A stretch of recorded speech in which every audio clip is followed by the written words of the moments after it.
If Africa had a throne room, it would not be quiet. It would crackle, roar, splash, and stamp with life. It would smell like dust after rain, hot grass in the sun, and river water under a burning sky. Here, the land can feel like a giant chessboard where every move matters, and one wrong step can mean dinner for something else. In the weeks ahead, we're going to follow lions, hippos, crocodiles, elephants, buffalo, and more as they fight, hunt, and survive in a place where power changes hands fast. It's beautiful, it's harsh, and it never stands still. If you love these kinds of stories, say hello in the comments and tell us where you're watching from. And one more thing before we begin. Some of these animals are facing real pressure from people and changing habitats, so there's a lot at stake out here. Have you ever wondered what kind of land can hold lions, elephants, crocodiles, and birds all in the same breath? Africa is that place. It is huge, wild, and full of heat, dust, and sudden bursts of life. One moment, the sky feels empty and endless. The next, a herd of antelope is racing past, or a lion is watching from the grass. Across rivers, plains, and dry open country, survival never really takes a break. In the weeks ahead, we are going to meet some of the most powerful animals on Earth and see how they live side by side in this great, demanding land. If you love the outdoors, say hello in the comments and tell us where you're watching from. The first thing you notice is the smell.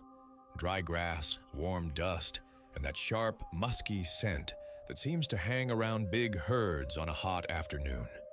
Then comes the sound, hooves thudding, snorts, a low, grumbling breath that rolls out across the plain. Out of that haze steps the Cape buffalo, one of Africa's toughest grazing animals, found in places like the Serengeti and other wild stretches where grass, water, and danger all sit close together. These animals are built for life on the edge, and they never seem to forget it. One moment, they look like slow, solid cattle. The next, they can turn into a wall of horns and muscle that no hunter wants to test for long.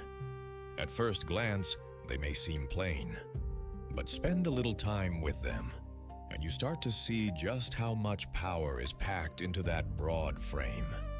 A Cape buffalo stands low and heavy, with a deep chest and a thick neck that seems to melt into its shoulders.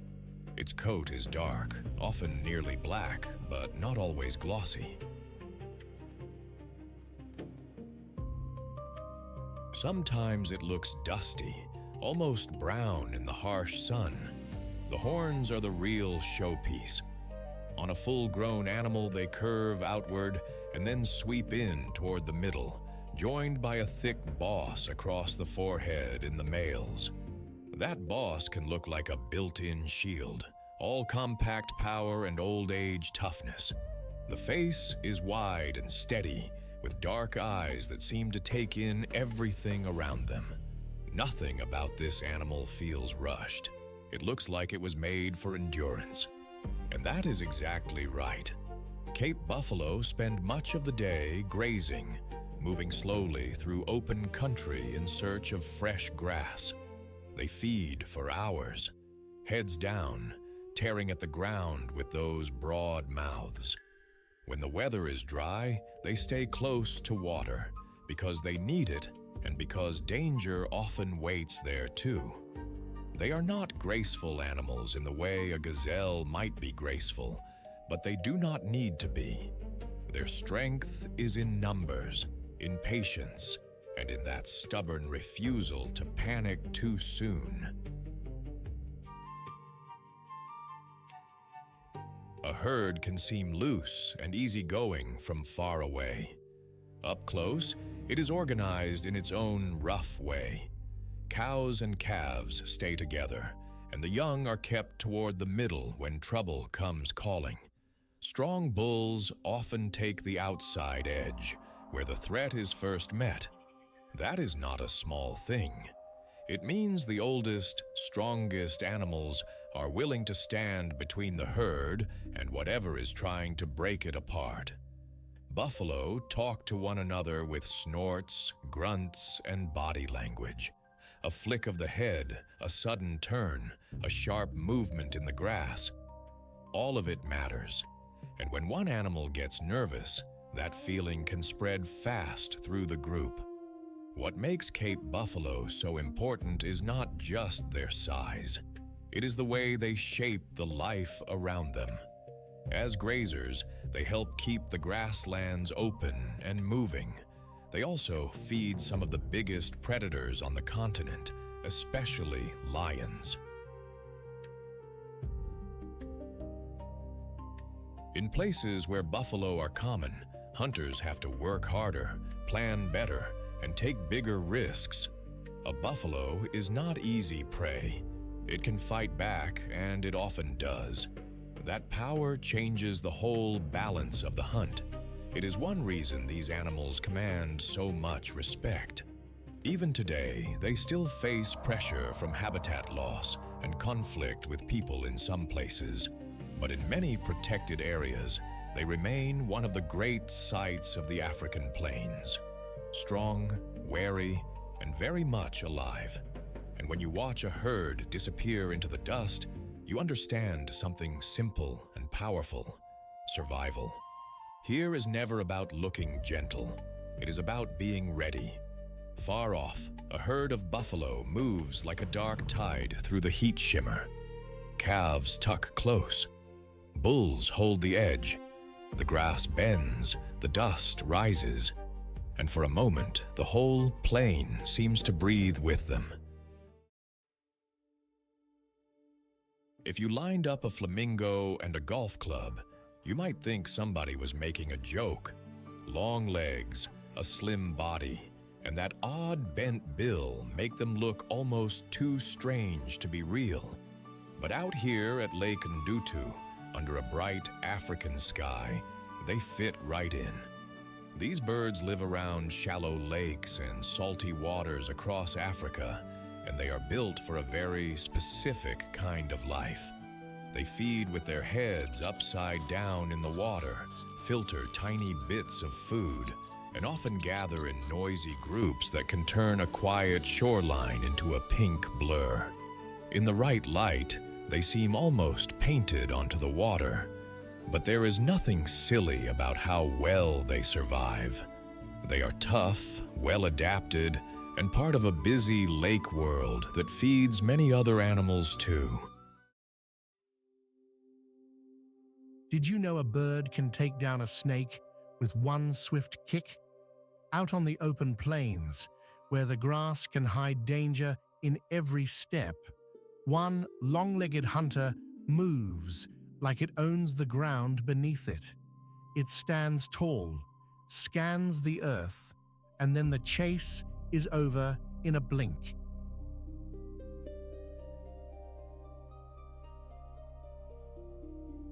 This is the secretary bird, one of Africa's most unusual hunters, and it has a way of dealing with trouble that feels almost unbelievable. It lives across grasslands and open savannas, where there is room to stride and space to strike.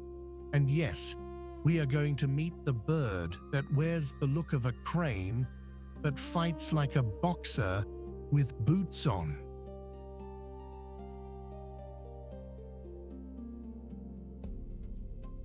If you've never heard of it before, you're in for a treat. Say hello in the comments and tell me where you're watching from.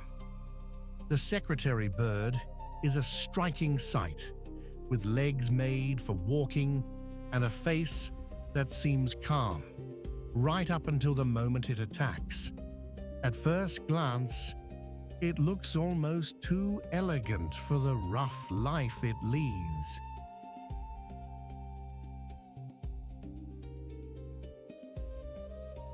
Long, thin legs carry it high above the grass, like stilts over a muddy field. Its body is mostly gray, black, and white, with dark feathers at the back of the head that can look a little like old-fashioned quill pens tucked behind the ears. That's how it got its name, though there is nothing quiet or office-like about its life.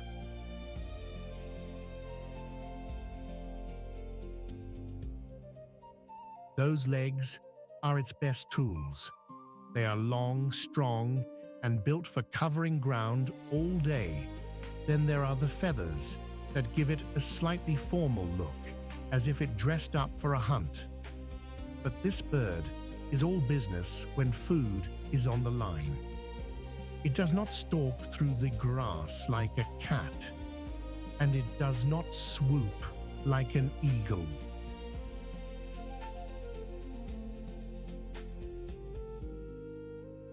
Instead, it walks and walks and walks until something moves. Then, its whole body shifts from calm to lightning-fast action. Most of the day, the secretary bird is on foot. It travels across the plains in search of small animals, from insects to lizards, and especially snakes. That hunt is what makes it famous.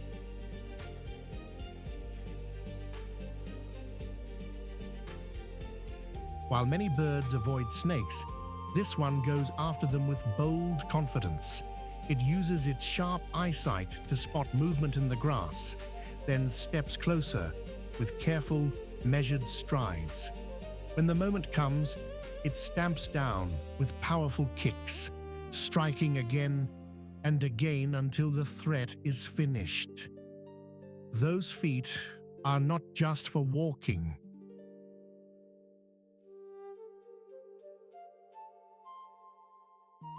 They are weapons, and the bird knows how to use them with stunning accuracy. This is a hunter that depends on open country. It likes places where it can see trouble coming and where prey has fewer places to hide. In thick forest, it would lose the advantage. But on the arid plains, it can read the land like a page.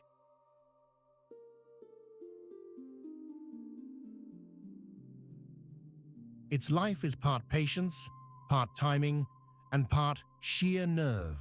It will also swallow smaller prey whole, working it down after a quick kill. There is no wasted motion here. Every step matters. In a place where danger can come from below, the secretary bird has found a way to keep its distance and still win the fight.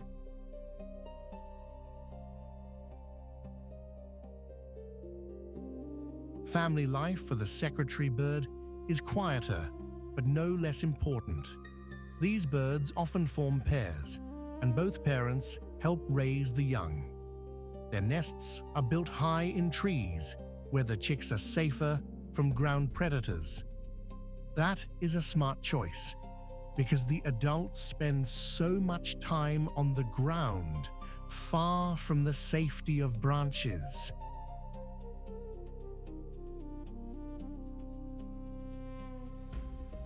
The pair works together to defend a territory and feed their chicks.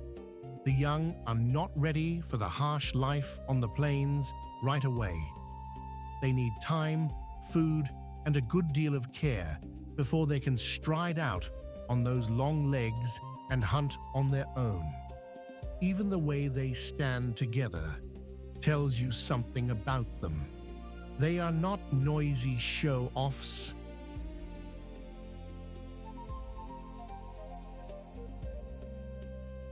They are watchful, they keep their distance, survey the grass, and stay ready. Their body language can say a lot. A raised crest, a firm posture, a quick step forward. These birds know how to send a message without making much sound at all. That quiet strength is part of their charm.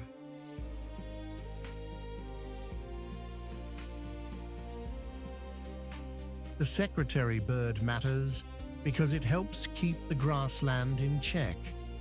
By hunting snakes and other small animals, it plays a useful role in the food web. It also shows just how specialized life can become when a creature is shaped by open country and sharp-eyed survival.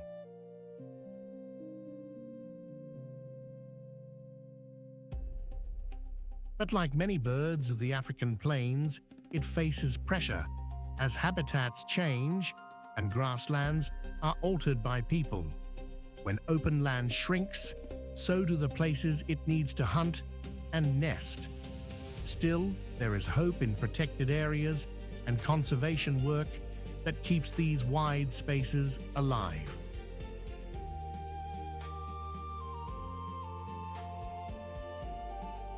The sight of one striding through the grass is a reminder that the plains still hold surprises, and some of the greatest hunters do not roar, stalk, or pounce. Sometimes they simply walk in tall grass and wait for the perfect moment. By late afternoon, the heat hangs low over the savannah, and the air shimmers above the ground.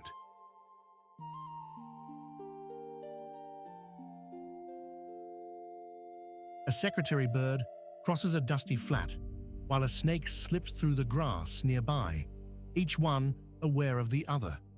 Far off, a herd of gazelles lifts its heads. A pair of vultures circles overhead. For a moment, everything holds still. Then the bird steps in, and the drama begins. Head down, wings half open, one sharp kick.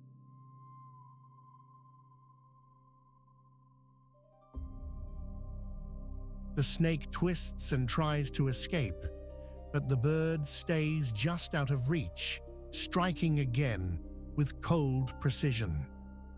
Nearby, a young antelope bolts at the sound, and the whole plain seems to wake up all at once. Then, just as quickly, the tension fades.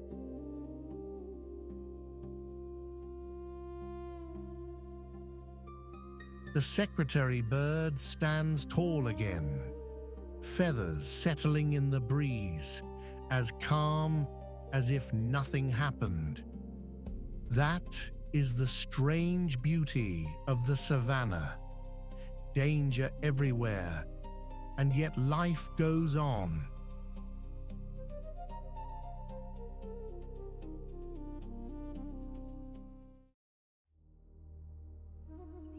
The grass gives off a dry, sweet smell after the heat of the day, and every little breeze carries it across the plain. Then comes a soft rustle, a quick snort, a sudden burst of motion. In a place like Ndutu, that is often all it takes to know trouble is near.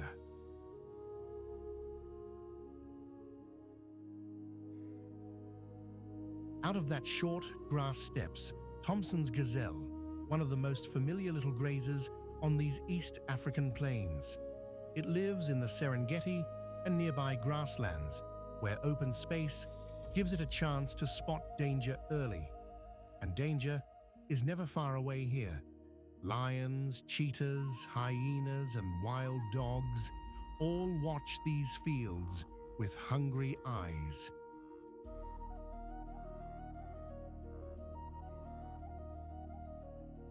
Thompson's gazelle may be small, but it has speed, alert eyes, and a sharp jump that can carry it away from a bad moment in a heartbeat. At first glance, it looks light as a broom straw in the wind, but that small body is built for survival.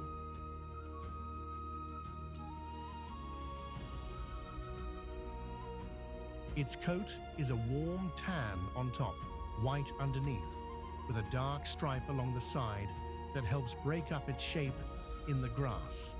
The face is delicate, almost elegant, with bright eyes that seem to miss nothing. The horns are short and curved, And in the males, they are used in sparring matches that look more like a test of balance than a real fight.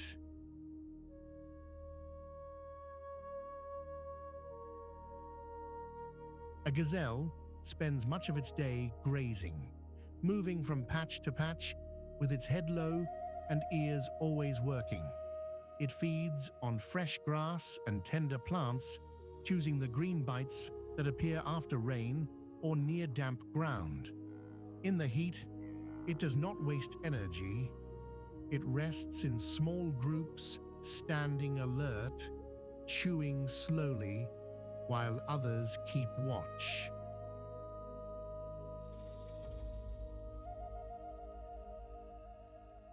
That is one of its best habits.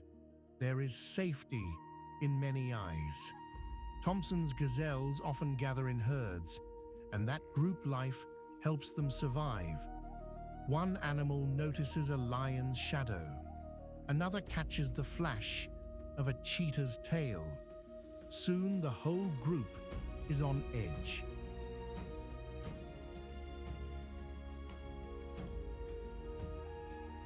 They flick their tails, stamp the ground, and bound away in zigzags that make a chase harder for a hunter to finish. Mothers are careful with their fawns, usually hiding them in the grass when they are very young. The little ones stay still, almost invisible, until they are strong enough to keep up.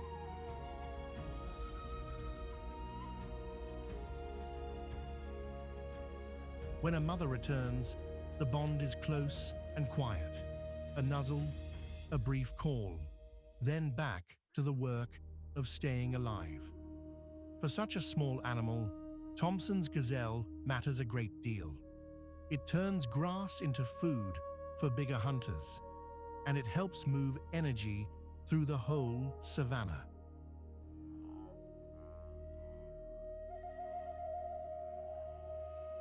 Without animals like this, the great cats would have a much harder time.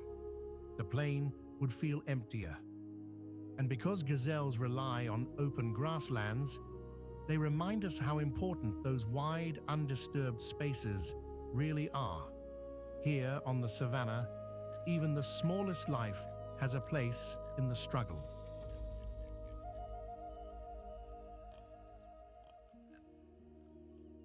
And sometimes, that small life is the one that keeps the whole day moving. Then the scene changes fast. A cheetah lowers its head in the grass. The gazelles freeze for one heartbeat. A warning snort cracks the air.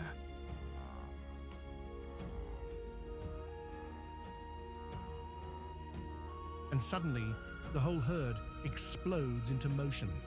White bellies flashing, hooves drumming the earth, dust rising behind them like smoke. One young gazelle veers hard to the left. Another leaps high, all legs and nerves. The cheetah bursts after them, flat and low, making dust boil in the sun. For a few seconds, everything is speed and fear.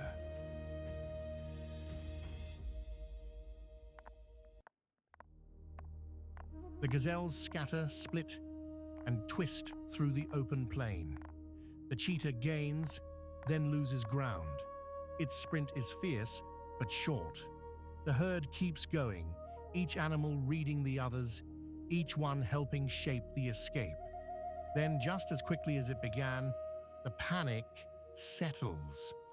The survivors slow to a trot, then a walk, ears still up.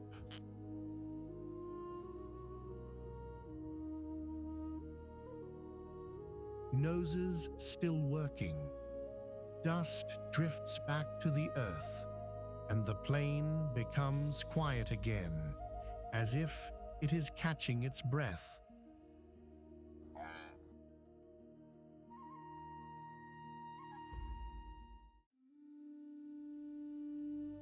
There is a special kind of stillness that comes before a hunt. The grass seems to hold its breath. Even the air feels tense. Then, from somewhere low and hidden, a few sharp squeaks break the silence, and the whole group is moving at once. That is the world of the African wild dog. These painted hunters roam parts of eastern and southern Africa, including places like Nyerere and the Serengeti region. What makes them stand out is not just their speed, but the way they work together. They are some of the most successful hunters on the savannah, and they do it as a team. Look closely, and you will see why people remember them so well. Their coats look as if they were brushed with black, tan, and white paint.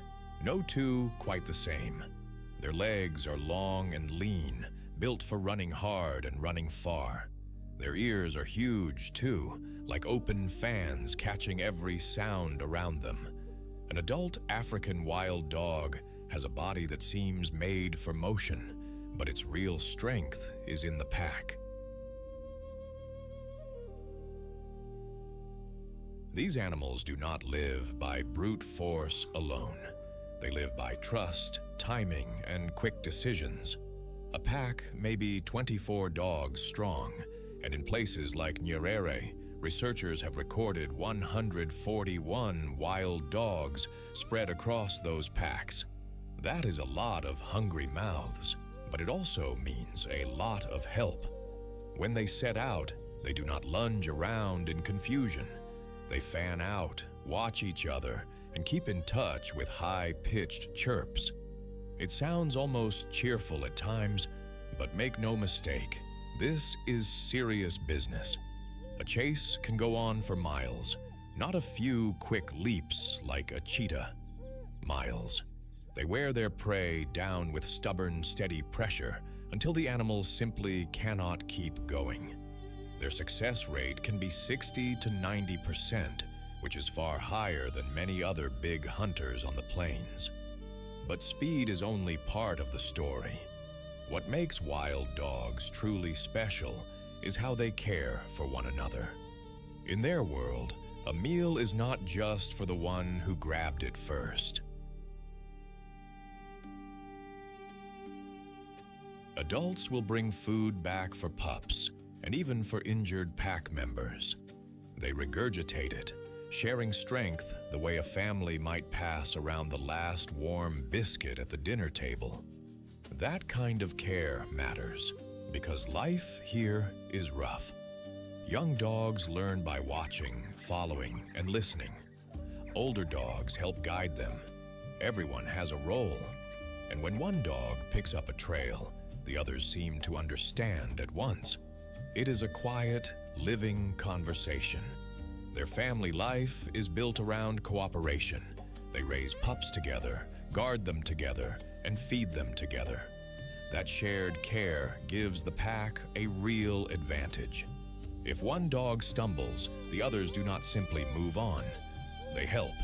In a land where lions, hyenas, and leopards all compete for food, that bond can mean the difference between life and death. African wild dogs matter because they are top hunters in their own right, but also because they keep prey animals on the move and help shape the life of the grasslands. And there is another hard truth here. They need room.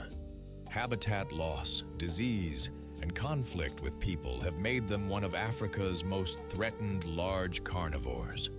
The hopeful part is that protected areas like Nyerere are still giving them a chance. So when you watch a wild dog pack slip across the dust in perfect rhythm, you are not just seeing a hunt, you are seeing a family moving as one, and that is a beautiful thing to witness. Here's something that can stop you in your tracks. An African elephant can weigh as much as several cars, yet move with a kind of quiet care that feels almost gentle. Out here in the open grasslands of Nyerere National Park, That huge body is not just passing through, it is shaping the land itself.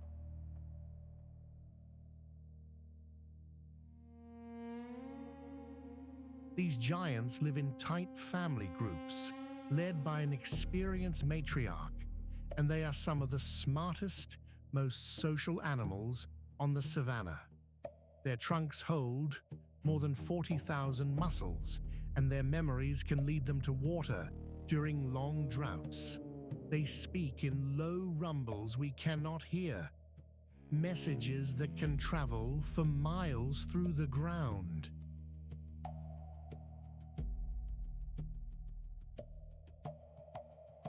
And yes, they mourn their dead. In a place ruled by hunger and heat, the elephant brings wisdom, strength, and a deep family bond that holds its herd together. The African elephant is the largest land animal on Earth. It lives across parts of sub-Saharan Africa, from woodland to grassland, and it plays a huge part in keeping those places alive.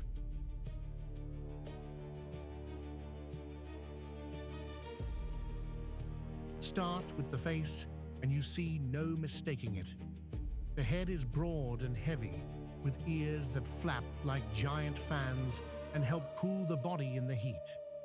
The trunk hangs in front like a living hose, but that description barely does it justice.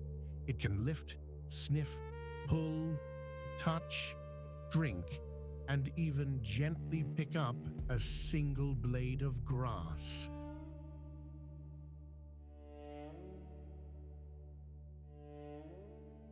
Then there are the tusks, long curved teeth that can be used for digging, stripping bark, or moving branches out of the way.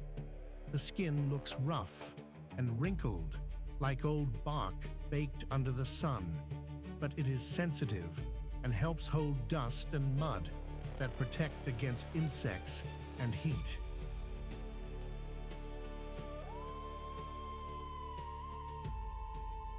Despite all that bulk, elephants can still move with surprising grace.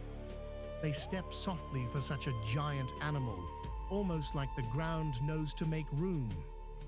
A large elephant can eat for hours each day. Grass, leaves, bark, roots, fruit, it all matters.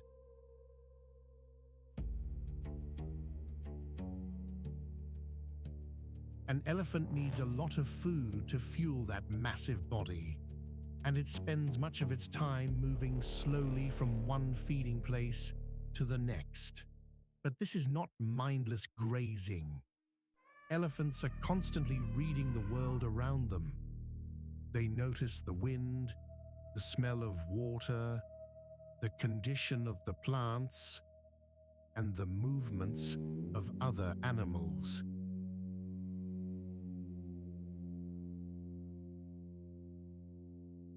When drought tightens its grip, that memory becomes a life-saving gift. The matriarch, usually the oldest and most experienced female in the herd, often knows where water once stood, where shade still lingers, and where danger may be waiting.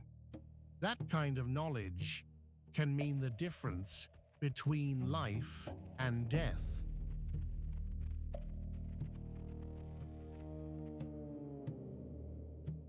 Their days are shaped by need, but also by planning. They will walk long distances, feed, rest, and move again, often following old routes remembered across many seasons. Family is everything to elephants. A herd is usually made up of related females and their young, and the bonds between them can be very strong.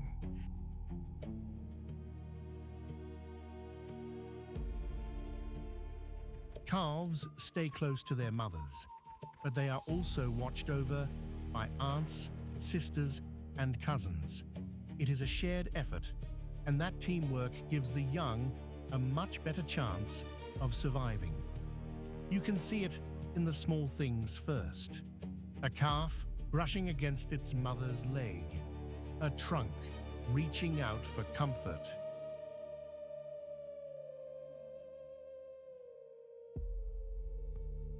A larger female stepping in between a youngster and a threat.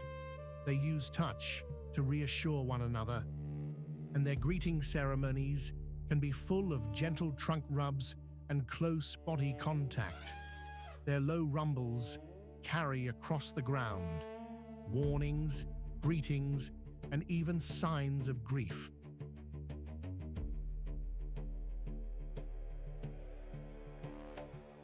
In a dry land where water is never guaranteed, this kind of communication keeps the herd moving as one. And when a member of the family dies, elephants may linger near the body, touching it, standing quietly, seeming to understand that something important has been lost.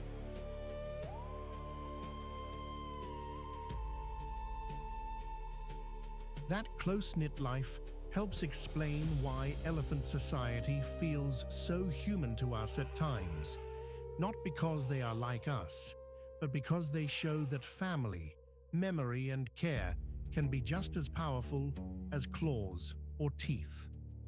Elephants matter in ways that reach far beyond their own herds.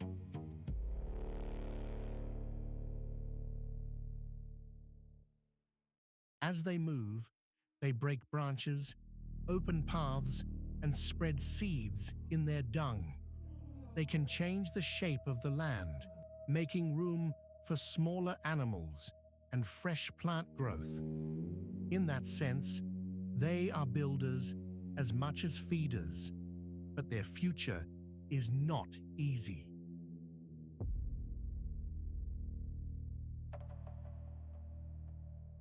Habitat loss and poaching have hurt elephant numbers in many places, and the pressure on their living space is still real. Protected areas, wildlife ranges, and conservation work have helped in some regions, but the struggle continues. The good news is that people are fighting for them, and that fight matters.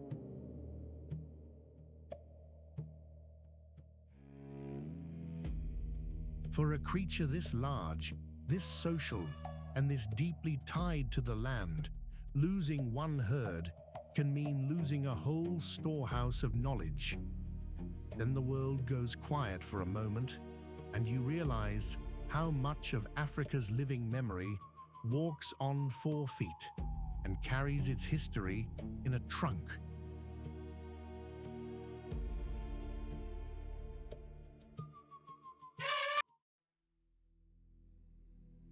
Have you ever stood by a wet meadow and heard a sound that feels almost too bright for the morning air? A call that rings out over the grass like a trumpet made of silver? Then the bird steps into view, and the whole place seems to lift a little. This is the gray-crowned crane, a graceful bird of marshes, wet grasslands, and open plains across parts of Africa. It carries a crown of stiff, golden feathers on its head, and it is one of the most elegant sights in the savannah. But don't let that beauty fool you. Life out here is never just about looking lovely. It is about finding food, staying safe, and raising young in a world that can turn hard in a hurry. The gray-crowned crane stands nearly as tall as a child, with long legs, broad wings, and a slow, careful walk that seems almost formal. Its body is soft gray, but that golden crest catches the light like a flame. The feathers on top of its head are not a real crown, of course, but they give it that royal look all the same. When it spreads its wings, there is another surprise. Bright white wing patches flash against the darker feathers, and the bird suddenly looks even larger than it did a moment ago. Those wings are not just for show. They help during courtship too, when cranes dance with bows, leaps, and quick steps that look like a celebration. On the ground, this bird is a patient forager. It picks through wet grass and shallow water for seeds, insects, small animals, and other bits of food it can find. It does not rush. It walks, probes, and listens. In many ways, the gray-crowned crane lives at the edge between land and water, where food is easier to find and danger can still be close by. That same mix of grace and caution shapes its family life. Cranes often stay with one mate for a long time, and both parents help care for the chicks. The young are able to move soon after hatching, but they still depend on the adults for protection and guidance. A crane family moves together through the grass like a small, watchful team. They call to one another with soft notes and louder cries, keeping close when the world feels risky. That strong pair bond is one reason people often see cranes as symbols of loyalty. And they need that loyalty because the places they depend on are under pressure. Wetlands are being drained, and grasslands are being changed by farming and development. In some places, their numbers have dropped. That makes protected marshes and careful land management even more important. The gray-crowned crane matters because it helps us see how much life depends on healthy water and open space. It is part of the food web, yes, but it is also a sign that a wetland is still working the way it should. When a crane lifts off with slow, powerful wing beats, it feels like the whole marsh is breathing with it. And if you listen closely, you may hear that ringing call still hanging in the air long after the bird has gone. Now imagine late afternoon over a flooded meadow. The light is soft and the wind has dropped. A pair of cranes feeds near the edge of the water, heads down, stepping slowly through the reeds. Not far away, a flock of flamingos stirs in the shallows. Then a shadow moves in the grass. A jackal slips closer, low and careful, hoping for an easy meal. The cranes notice first. One lifts its head, then the other. They spread their wings, not to flee yet, but to look larger, stronger, harder to test. The jackal pauses. A little farther off, a heron takes wing with a splash of pale feathers, and the whole wetland seems to wake at once. The cranes do not panic. They simply shift, circle, and keep their young in the safest spot they can find. That is the quiet genius of life here. Beauty, alertness, and survival all moving together. The smell comes first. Warm river mud, wet reeds, and that strong, earthy scent of water held in the heat. Then comes the sound. A deep grunt from the dark water, followed by a splash that rolls across the bank like thunder. Just beneath the surface, something huge is stirring.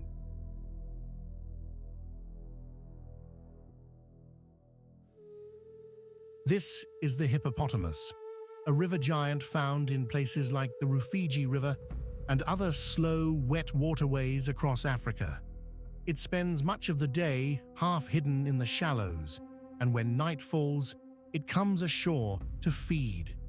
At first glance, it seems calm and heavy, but make no mistake, this animal carries a lot of power in that broad, round body.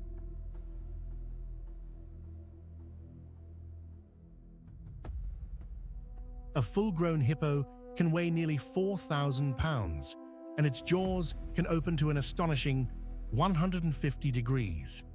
One of the largest creatures on land, it can even kill a large crocodile if pushed too far. From the bank, the hippo's skin looks smooth and grey, almost like wet stone. Up close, though, it has the look of a living tank.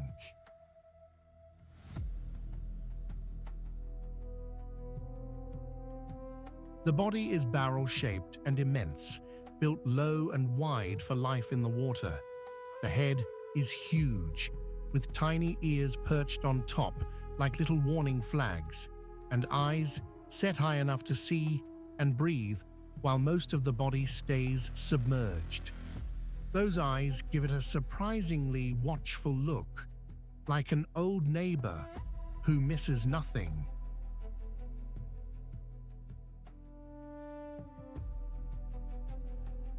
The mouth is the part nobody forgets. It opens wide and fast, showing thick tusk-like teeth and a pink cavern that seems far too large for such a broad face. Even the skin tells a story. It looks tough, but it needs water and mud to stay healthy under the fierce sun. That is why hippos spend so much time in rivers and pools.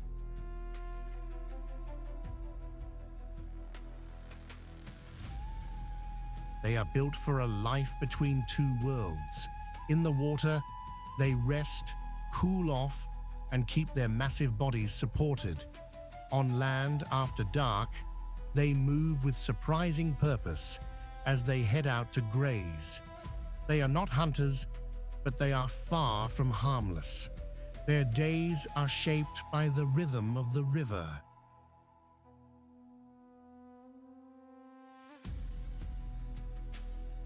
They rise to breathe every few minutes, then sink again into the murk.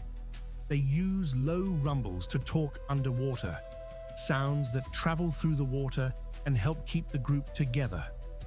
They also give birth in the water, which offers the calf a safer first step into life. For a young hippo, the river is home, nursery, and shelter all at once.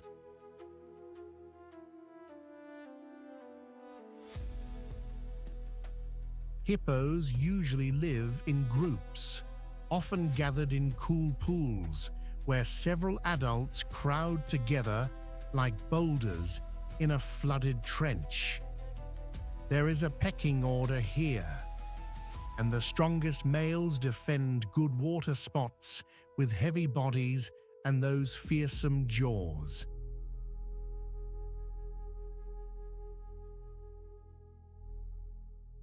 Mothers stay close to their calves, and the young must quickly learn where to stand, when to move, and how to avoid trouble. Social life in a hippo pool can be noisy and tense. There are grunts, snorts, splashes, and sudden charges when space runs short. It may look lazy to us, but there is a lot happening under that calm surface.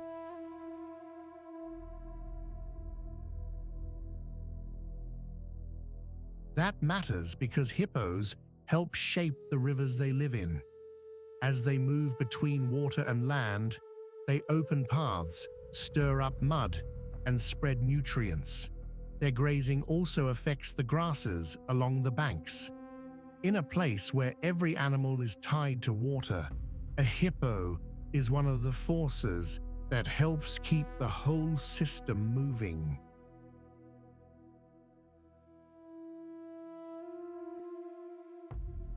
And yet, for all its bulk, it still depends on healthy rivers and undisturbed shores. When those places are threatened, the hippo feels it too. Then the night comes, and the great body rises from the water with a snort and a spray, heading for the grasslands under a sky full of stars.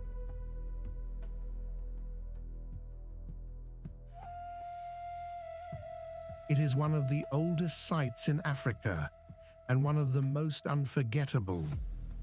The river may look peaceful, but beneath that quiet surface waits a giant with a wild heart.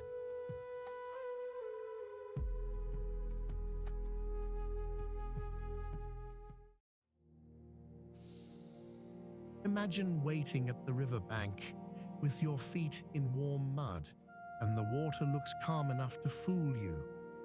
Then you notice two small bumps just above the surface. Not rocks, not roots, eyes. That is the kind of stillness the Nile crocodile is famous for.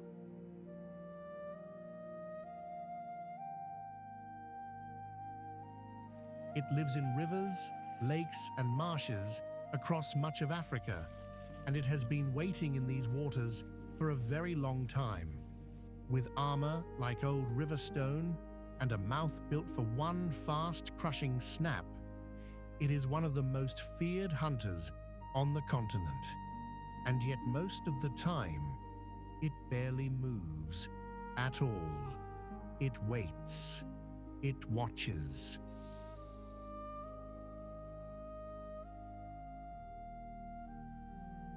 It listens for the splash of a careless drink. Music. The Nile crocodile can stretch more than 16 feet long, and some grow even larger, with heavy bodies covered in rough bony plates that feel like nature's own chainmail. Its skin is usually a dark olive or brown, with a pale belly that helps it blend into muddy water and sunlit sand.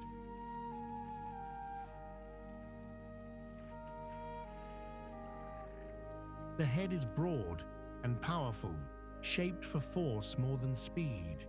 Those eyes sit high on the skull, along with the ears and nostrils, so the crocodile can stay nearly hidden while still seeing, hearing, and breathing. That setup makes sense when you live half in the water and half out of it. Everything about this animal seems built for patience.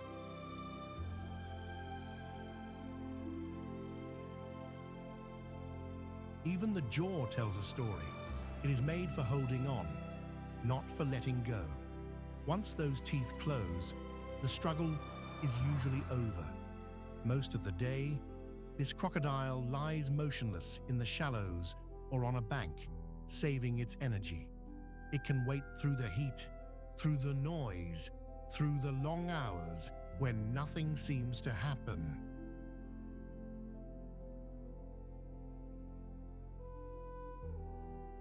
But beneath that quiet surface, it is always ready. Fish are a steady meal. So are birds, antelope, and other animals that come too close to drink. It does not chase far on land. That is not its style. Instead, it uses the water like a trapdoor. A zebra leans down, a calf steps wrong. A fish swims just a little too near. Then comes the burst.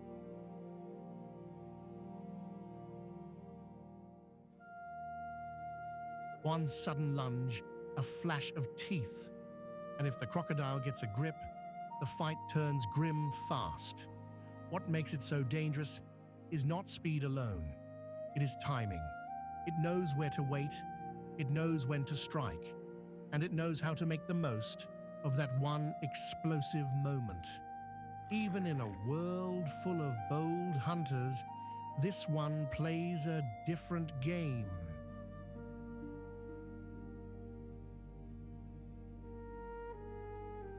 It is the patient hunter of the river. Nile crocodiles are mostly solitary, and they spend much of their lives keeping to themselves, though you may see several gathered where food or good basking spots are plentiful.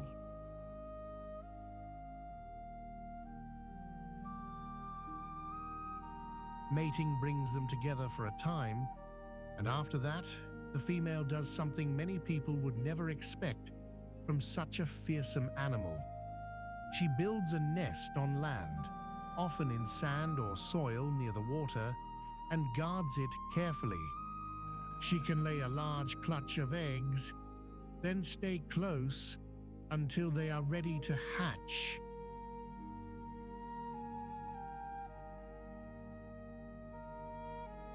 When the young crocs call from inside their shells, she helps dig them out and carries them gently in her mouth to the water. That mouth, built for crushing, can also be strangely careful. the young still have a hard road ahead. Birds, monitor lizards, fish, and even bigger crocodiles can all take them. So the first days matter a great deal.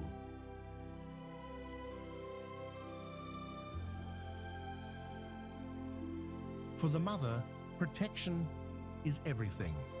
Music. The Nile crocodile matters because it helps keep river life in check. It takes weak, slow, or careless animals, and that can shape how herds move and where they drink. It also cleans up dead animals, which helps keep water edges from becoming too foul.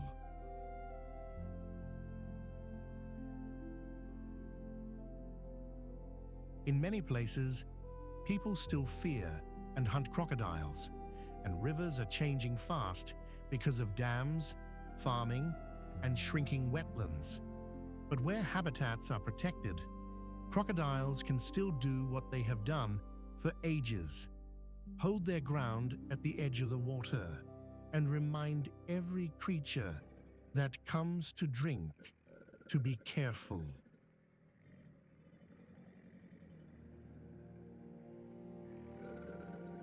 Then, all at once, the river grows quiet again. Only the eyes remain, only the waiting, and that is enough.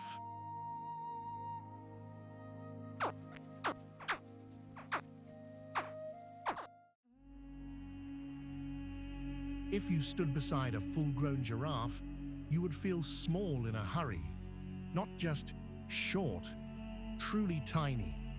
Its head can seem to float above the treetops, like a lookout tower with legs. And yet this giant is not clumsy at all. It moves with a quiet, easy grace that surprises people the first time they see one.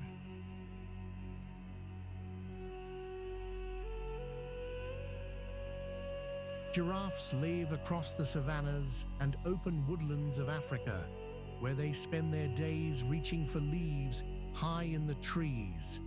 Their long neck, long legs, and spotted coat make them one of the easiest animals to recognize on Earth. But there is much more going on here than height alone.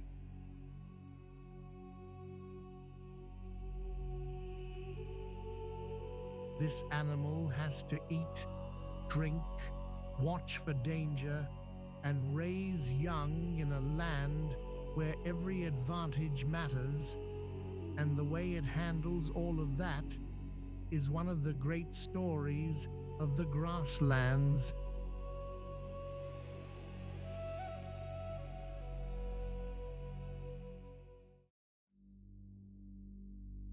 At first, there is only the hush of dusk. The grass barely moves. The air feels warm and still, and somewhere out in the fading light, a deep rumble rolls across the plain. Then another answers it. It is the kind of sound that can make your chest tighten a little because you know something powerful is close. This is the voice of the lion, and in much of Africa, it has long stood for strength, courage, and rule. Lions live across grasslands and open woodlands, where there is room to hunt and room to roam. They are the only big cats that live in social groups called prides, and that simple fact changes everything. In a pride, the females do most of the hunting, the males help guard the territory, and the cubs grow up surrounded by family. But make no mistake, life here is never easy. Every meal, every cub, every patch of ground can be fought for. Up close, a lion is built like a heavy block of muscle. The body is long and powerful, with shoulders that seem made for wrestling prey to the ground. The head is broad, the nose is dark, the eyes can look almost sleepy one moment, then cold and fixed the next. And of course, there is the mane on the males, thick and wild, like a living crown. It frames the face, hangs over the chest, and makes an already impressive animal look larger still. But the mane is not just for show. It can signal age and strength to rivals and to females. Lionesses look a little leaner and faster, with no mane at all, and that sleeker build suits the work they do. They are the heart of the pride. When night falls, lions spend much of their time resting, grooming, and watching. They save their energy for the hunt because big cats burn through strength fast. And when they do move, they do it with purpose. A pride may spread out through the grass, each animal reading the others with tiny signals, flicks of the tail, and soft touches of the head.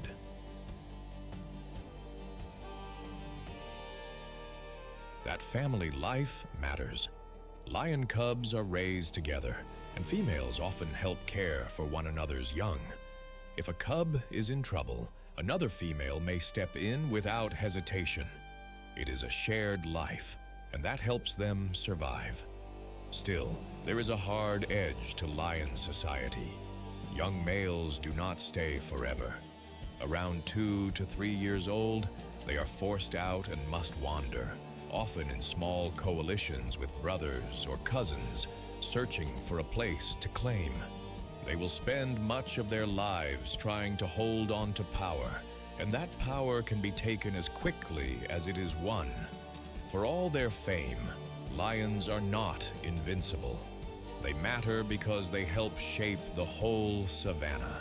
They keep prey animals moving, they protect their territory, and they influence how other hunters behave. In that way, they help steer the life of the plains. And even now, people are working to protect them because lions need space, healthy prey, and room away from conflict with people. Then the sun drops lower, and the pride stirs. Through the tawny grass, a shape rises, then another, then a third. The eyes catch the last light. The air holds its breath. A single low growl passes between them, and the hunt begins. It starts quietly. Lionesses fan out, low and steady, their bellies brushing the grass. Ahead, a herd of buffalo shifts nervously, ears twitching, heads lifting. One calf stumbles, then regains its footing. The pride closes in. Closer now, too close for comfort. A warning snort explodes from the herd. Dust bursts up under pounding hooves. For a moment, everything becomes motion and noise. Buffalo swing into a tight circle. The lions dart and dodge, looking for an opening. Then one lioness surges forward. Another follows. The prey lunges. The hunters answer.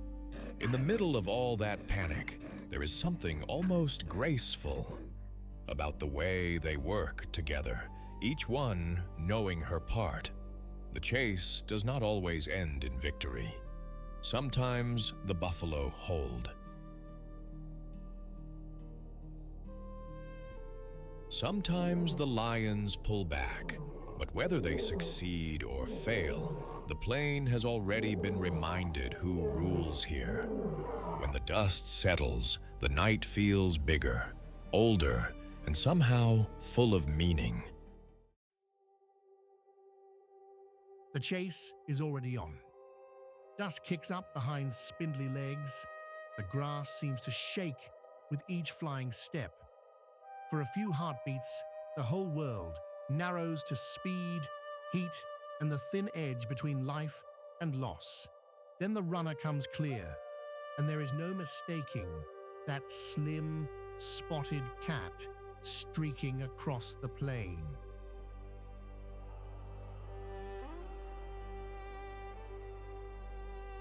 This is the cheetah, the fastest land animal on Earth, built for one thing above all else, a lightning-fast sprint. It lives across open grasslands and dry savannas, where there is room to run and just enough cover to sneak in close before the chase begins.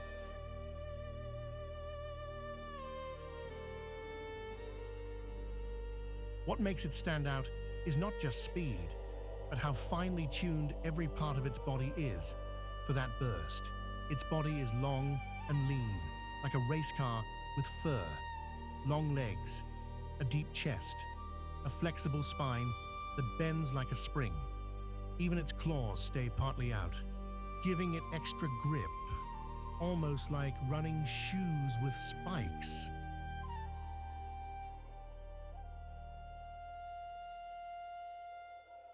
But that speed comes with a cost. The cheetah is not built for wrestling or for long fights. It has a lighter skull and a weaker bite than bigger cats, and that leaves it vulnerable once the chase is over. It spends much of its day watching, waiting, and choosing the right moment.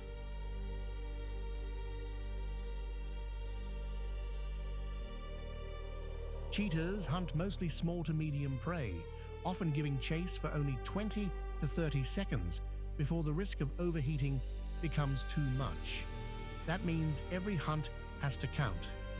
It crouches low in the grass, eyes locked forward, reading the breeze and the movement of a herd. Then it explodes. In an instant, stillness becomes motion. The legs blur.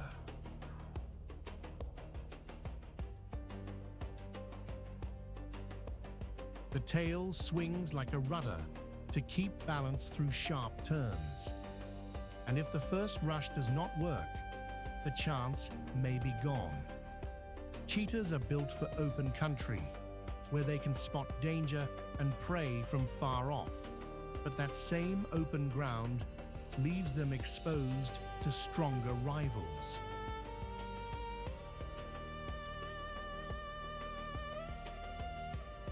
Lions, hyenas, and even leopards can drive them off a kill with ease.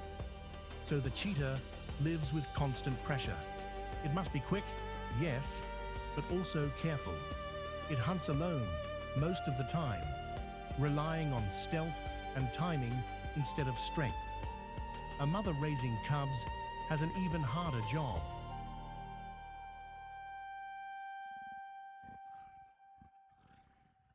She leaves them hidden in thick grass while she goes out to find food, coming back only when it is safe. The cubs are small, vulnerable, and easy to lose to lions or hyenas, so the mother stays alert every moment. She teaches them by example, showing them how to stay low, how to watch, how to move without drawing notice.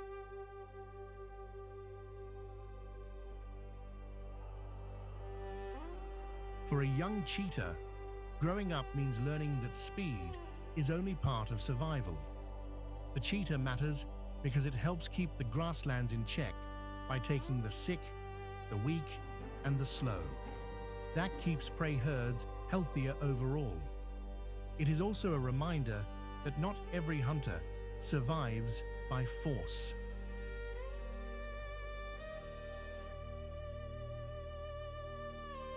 Some survive by timing, precision, and a body shaped for one brief perfect rush.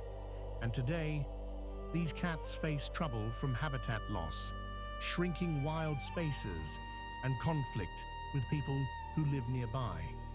Still, protected parks and careful conservation work are helping in some places. When you watch a cheetah run, you are seeing more than speed.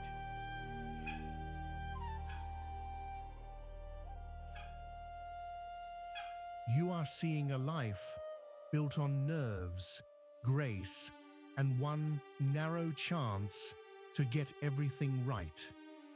Now and then, the plain goes still again. The dust settles, and somewhere in the grass, those spotted eyes are already watching for the next opening.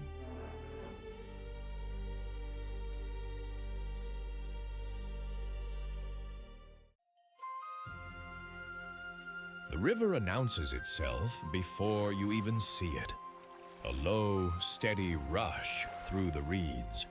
the slap of water against muddy banks, then a flash of dark current under the afternoon sun, and suddenly you are at the Grumeti River, where the Serengeti seems to pause and listen.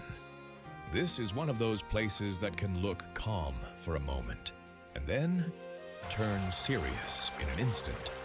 Hippos wallow in the deeper pools, crocodiles linger near the edges, and thirsty animals come down to drink with one eye on the water and one eye on the grass behind them.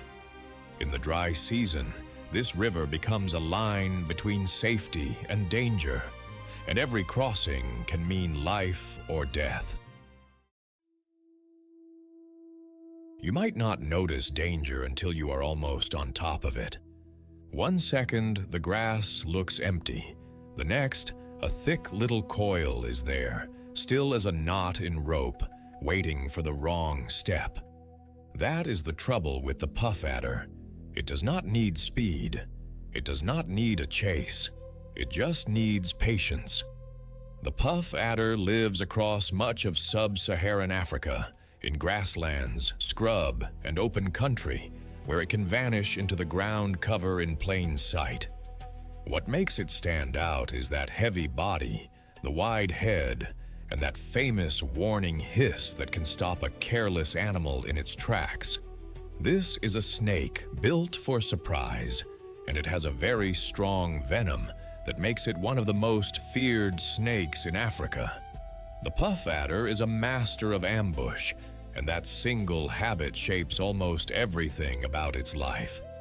Look closely, and it seems almost plain. But plain can be dangerous. Its body is thick and short, more like a coiled spring than a long ribbon. That shape helps it stay low and hidden in dry grass, leaf litter, and dusty paths. Its scales usually carry a mix of browns, grays, and dull yellows that blend with the earth around it. Then there is the pattern. Dark chevrons run across its back like broken marks from a storm. They help break up its outline, so even when you are near, your eye may slide past it. The head is broad and flat, almost triangular, and the body narrows quickly toward the tail. It is not a flashy animal. It is a practical one. And in the African sun, practical can mean alive. The puff adder spends much of its time waiting. It may lie along a game path, beside a rock, or tucked under a patch of grass where a mouse might wander by. Small mammals are a big part of its diet, and it will also take birds and other small prey when the chance comes. When an animal comes close enough, the strike is quick and sudden. There is no long warning, no long run. Just a flash, a jab, and then the snake pulls back and lets the venom do its work. After that, it may wait again. This is a hunter that saves energy and lets the world come to it. In a land where heat, hunger, and distance make every movement costly, that is a smart way to live. Its daily life is built around caution. Too much movement can bring danger. Too little can bring starvation. So the puff adder balances both. It rests in cover through the hottest part of the day and becomes more active when the air cools. If pressed, it does not try to play the hero. It puffs up, hisses loudly, and hopes the threat backs off. That warning is more than sound. It is a message that says, "Leave me alone." And most animals hear it well. Family life for the puff adder is a quiet, solitary affair. These snakes do not gather in groups or raise young together. A female gives birth to live young, and the babies are born ready to handle themselves from the start. They are small copies of the adults, already carrying venom and already able to hunt tiny prey. There is no soft nest, no long family teaching, no protective crowd around them. Once born, they are on their own. That may sound harsh, but it fits a world where hiding is the first line of defense. For a young puff adder, survival begins the moment it touches the ground. It must learn fast, stay still, and trust its camouflage. The puff adder matters because it helps keep small animal numbers in check, especially rodents that can grow quickly when conditions are good. It also serves as food for a few bold hunters, including the secretary bird, which can kill snakes with a powerful kick. So even a snake that many creatures fear is part of a larger chain of life. And sadly, it often crosses paths with people.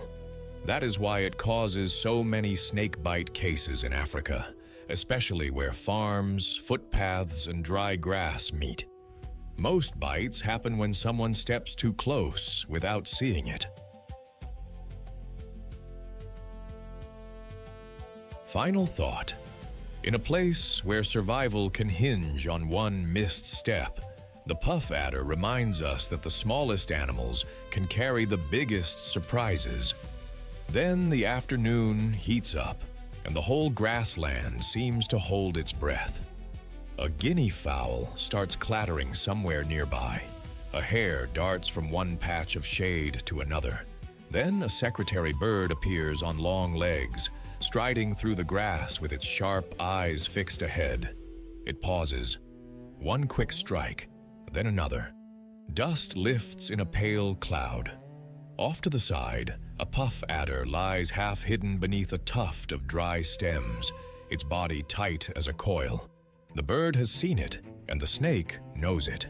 There is a burst of motion, a hiss, a snap of wings, and for a moment, the whole scene turns electric. The bird keeps its distance. The snake holds its ground. Neither one wants to make a mistake.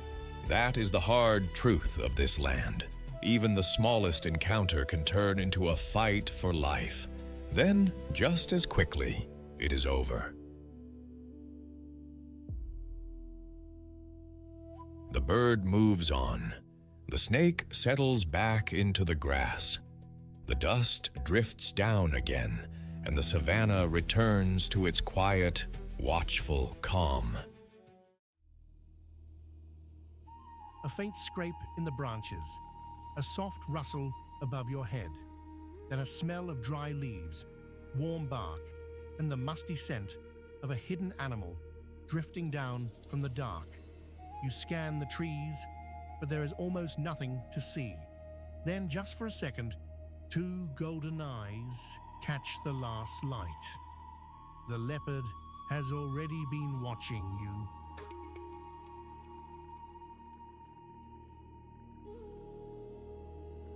This cat lives across much of Africa, from forests to rocky hills and river edges, and it has a gift that few animals can match.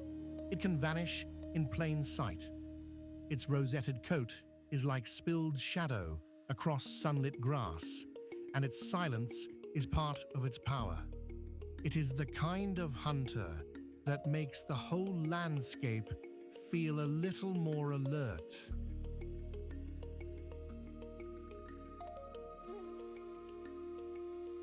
Leopards spend much of their lives alone.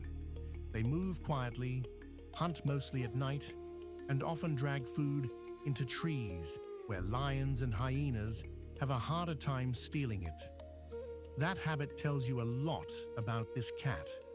It is not the biggest, and it does not need to be. It survives by being smart, careful, and quick.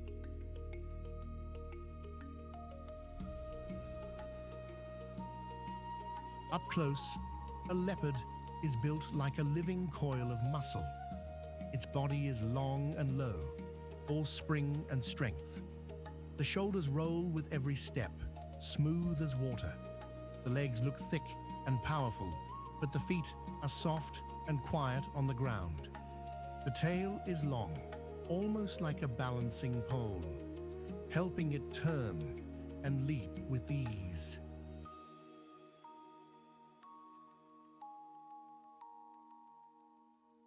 and that face carries a steady, watchful look.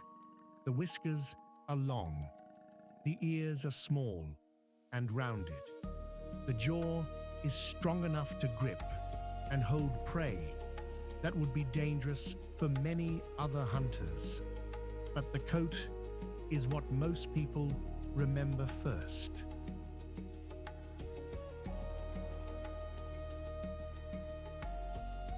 Those black rosettes, spaced across a pale gold or tawny background, break up the animal's shape so well that even trained eyes can lose it.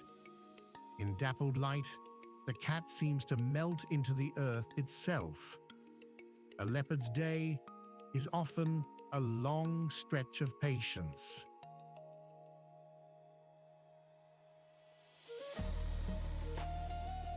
It rests in shade when the heat builds, often sprawled across a branch or tucked into grass, where the breeze can reach it. Then, as the light fades, it comes alive. It walks with its head low and its steps careful, listening for birds, small antelope, monkeys, or even young animals that have drifted too far from safety.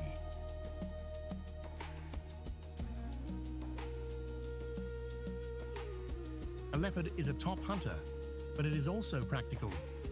It will take what it can catch, from impala to hares to birds, and it does not waste energy on a fight it does not need. That is one reason it often hunts close to cover. It uses surprise like a trapdoor. One moment the grass is still, the next the cat is there.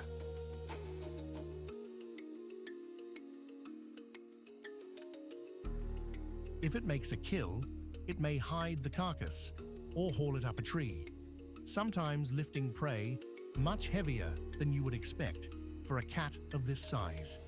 It does this for one simple reason. On the savannah, dinner can be stolen in an instant. Lions, hyenas, and even large birds can all cause trouble.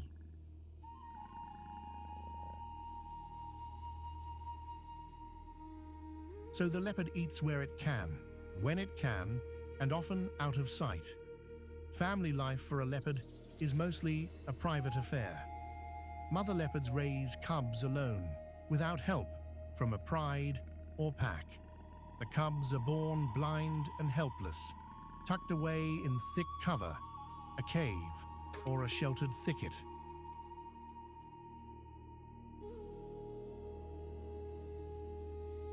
For the first weeks, the mother keeps them hidden and moves them often, because danger is always close. As the cubs grow, she brings them small pieces of meat and slowly teaches them how to watch, stalk, and pounce. Young leopards learn by shadowing their mother, copying her every move.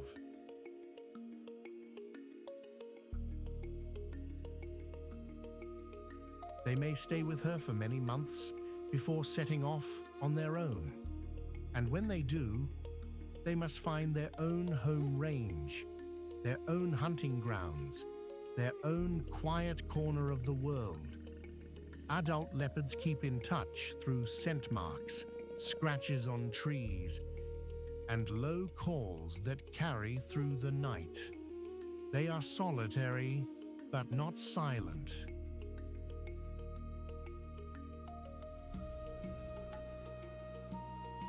The leopard matters because it helps keep smaller animal numbers in check, and because it fills a place that few other hunters can fill. It can live where cover is thick, where rocks offer hiding spots, and where trees give it an escape route.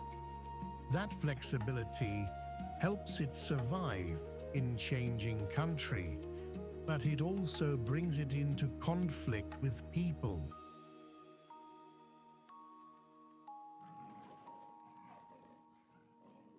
When bush is cleared, when prey disappears, or when livestock is left unguarded, leopards can get into trouble. In some places, they are protected, and careful work by rangers and local communities is helping them hold on. And then, in the deep dark of the night, the whole story can change in a heartbeat. A bushbuck steps from the shadows to drink.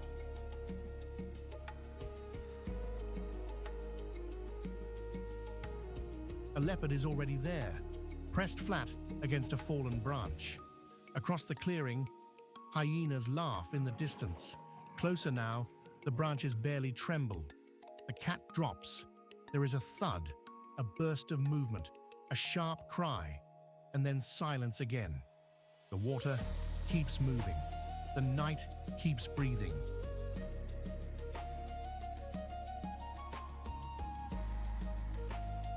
And the leopard, as it has for ages, slips back into the dark, like a secret the world is not quite ready to share.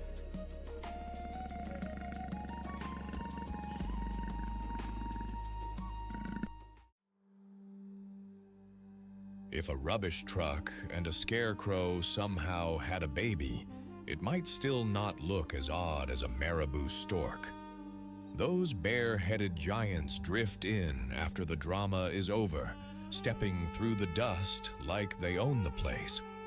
You'll find them across much of sub-Saharan Africa, often near rivers, grasslands, and busy feeding grounds where leftovers are part of the daily menu. And while they may not win any beauty contests, they play a job that keeps the landscape cleaner and healthier than it would be otherwise. This bird is built for the mess. It is part cleaner, part opportunist, and always ready when something dies. The marabou stork stands tall, often around 5 feet, with a wingspan that can stretch to nearly 10 feet. That huge frame gives it a look that is hard to forget. Its body is mostly dark above, with a white underwing and a heavy pink bill that looks made for business, not decoration.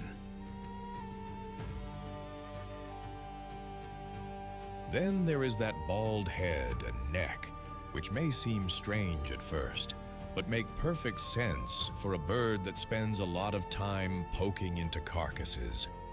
Feathers there would only collect grime. A bare head stays much cleaner. It also helps the bird avoid a lot of the mess that comes with feeding on dead animals. On the ground, the marabou can seem awkward, almost stilt-like.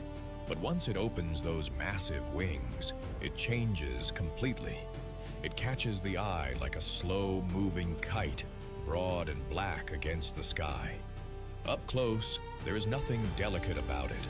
The long legs, the hooked bill, the wrinkled neck pouch, and the steady stare all give it a hard-working, almost stern look. But there is a kind of strange beauty in that too. This bird knows exactly what it is made for. Most of its day is spent waiting, watching, and walking. Marabou storks often gather wherever food is easy to find. That can mean floodplains, river edges, garbage dumps, or the remains of a hunt. They are not picky. In fact, being a little bit of everything is part of their success. They will eat carrion, fish, frogs, insects, and scraps left behind by larger hunters. They often work with vultures, and each has its own style. Vultures tear, the marabou probes. Its long bill can reach into tight spaces that other scavengers might miss, picking clean the last useful bits from a carcass. In this way, it helps recycle what death leaves behind. Nothing goes entirely to waste. That matters more than most people realize. A dead animal left too long can spread disease and draw in trouble. By clearing away carcasses, marabou storks help keep waterholes, plains, and riverbanks healthier for other animals. They are not hunters in the usual sense, but they are still part of the great push and pull of survival. They stand at the end of the story, yes, but they also help write the next chapter. Family life for a marabou stork starts high above the ground. These birds nest in colonies, often in tall trees near water. The nests are bulky and messy, built from sticks and lined with whatever soft material they can find. Both parents help raise the young, taking turns feeding the chicks and guarding the nest. Their young grow slowly, and that means the adults have to keep bringing food back again and again. Marabou storks also communicate in simple ways, using bill clacks, displays, and body posture. They are not noisy show-offs. They tend to stand, stare, and let their shape do the talking. That calm, patient manner helps them survive in places where waiting can be smarter than chasing. You might think of them as the cleanup crew of the savannah, and that is not far off. They turn death into something useful. In a land where every meal matters and nothing is wasted, that is no small role. And once you start watching them closely, the marabou stork begins to make a kind of rough sense. It is not graceful like a crane or flashy like a flamingo. It is tougher than that. It is a bird that has learned how to live off what others leave behind. And in a place as hard-edged as Africa, that can be a very good way to make a living. Here, as the light fades and the carcass sights go quiet, the marabou keeps moving with slow purpose, a patient shadow with a big bill and an even bigger job. If a tank and a battering ram had a baby and then gave it a stubborn streak a mile wide, you might come close to the African buffalo. The first thing you notice is the shape of the herd, dark bodies moving together like a storm cloud on legs. Then come the horns, thick and sweeping, built for trouble. African buffalo live across the grasslands and woodlands of sub-Saharan Africa, and they are never far from danger. Lions watch them closely. So do hyenas. In many places, buffalo are one of the main reasons a pride can eat well at all. But these animals do not simply wait to be chased. They stand their ground, and that changes everything. Up close, an African buffalo looks heavy and hard to move, with a broad chest, a deep head, and a face that seems made for blunt force honesty. Their coats are dark and often dusty, and older bulls can look scarred and weathered, like they have already survived a dozen bad days and expect a few more. The horns are the giveaway. On some animals, they curve out and down in a wide arc, then sweep back up at the tips.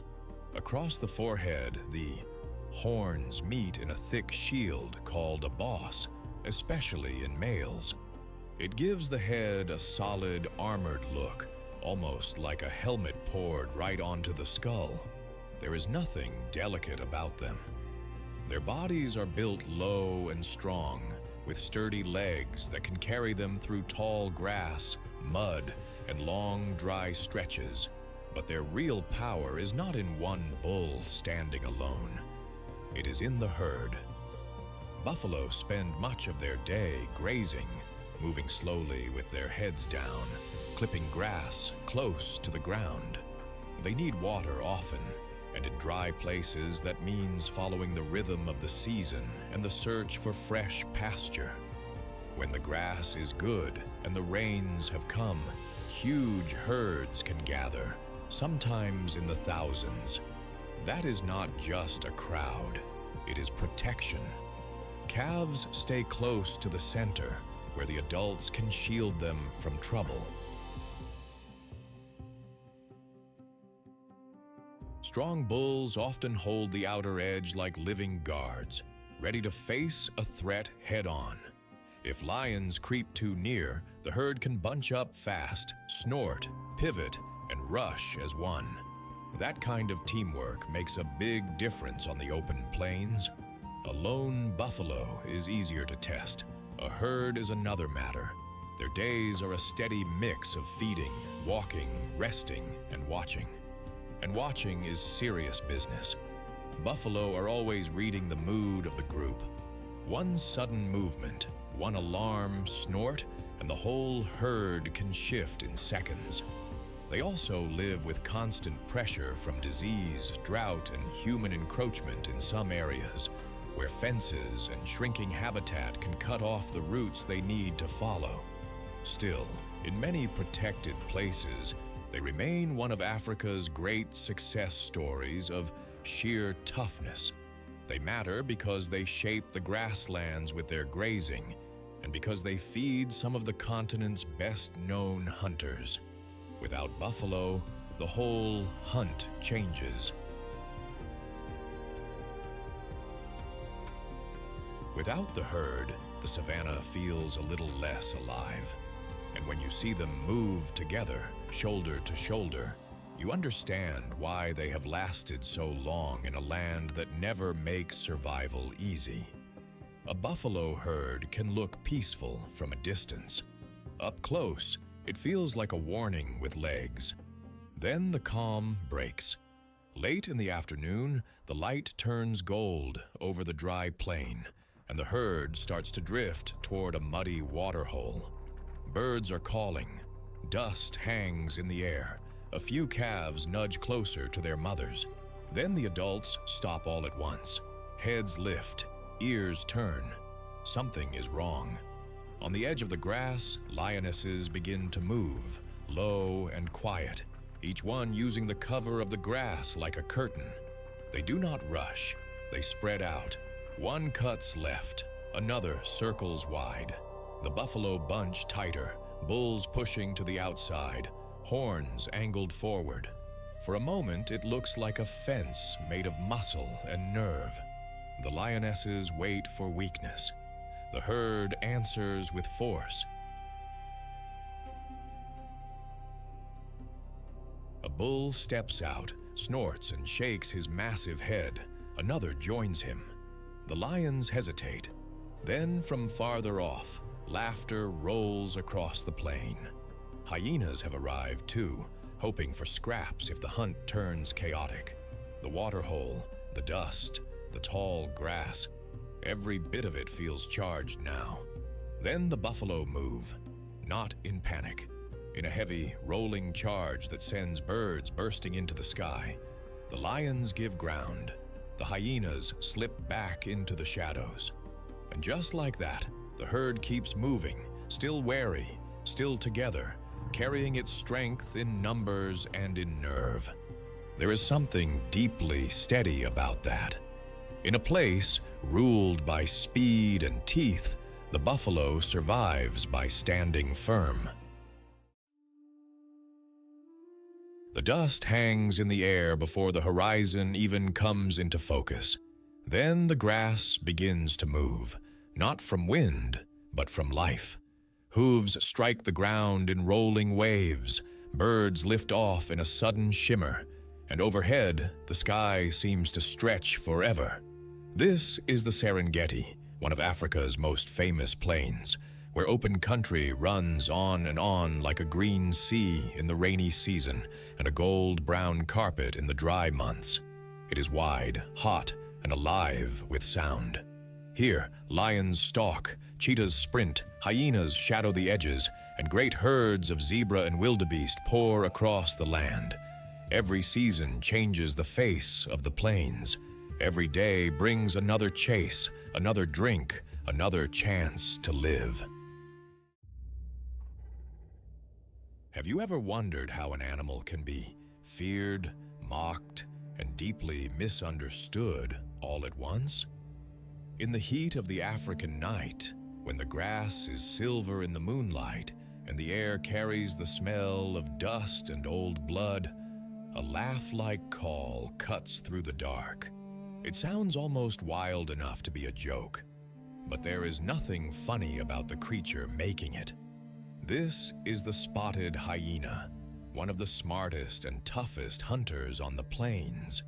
It lives across large parts of Africa, where it travels in clans, hunts in groups, and survives by reading every sound and scent around it.